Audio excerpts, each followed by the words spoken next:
ఇలాంటి పురాతనమైన టెంపుల్లను చూడడానికి ఎక్కడెక్కడికో వెళ్తుంటాము.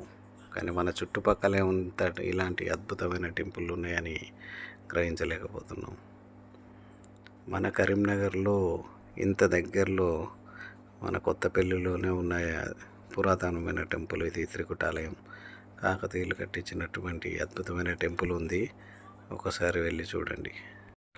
ఎన్నో దండయాత్రలు, ఎన్నో కుట్రలు, ఎన్నో కుతంత్రాలు చేసినప్పటికి కూడా చెక్కు చెదరకుండా అలాగనే నిల్చుండి ఉన్న ఈ ఆలయాన్ని చూస్తుంటే భలే అనిపించింది. ఇది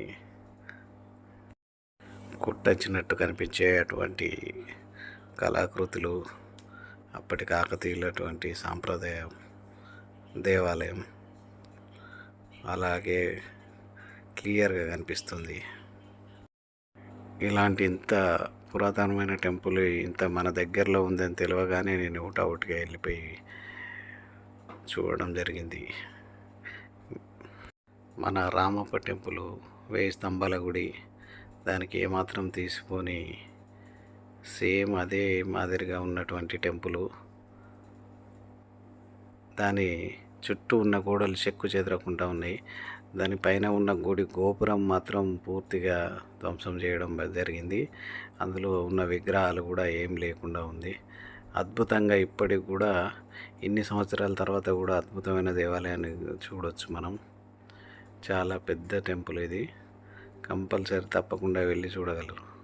ఒకప్పుడు ప్రజలు, రాజులు ఎంతోమంది చేత కొలవబడినటువంటి టెంపుల్ ఇప్పుడు ఓన్లీ సింపుల్గా అప్పుడప్పుడు సేద తీర్చుకోవడానికి కూర్చునేటువంటి ఒక రాతి కట్టడం లాగా మిగిలిపోయి ఉన్నది.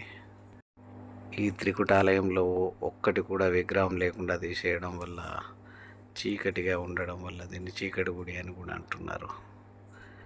ఇది మన కరీంనగర్లో కొత్తపల్లిలో ఉన్నటువంటి చీకటి గుడి యొక్క దుస్థితి.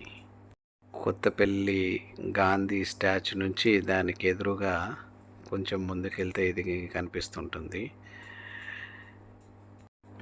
చాలా అద్భుతంగా ఉన్న ఈ టెంపుల్ను చూపించడానికి మా పిల్లల్ని సైతం తీసుకొచ్చి చూపించాను.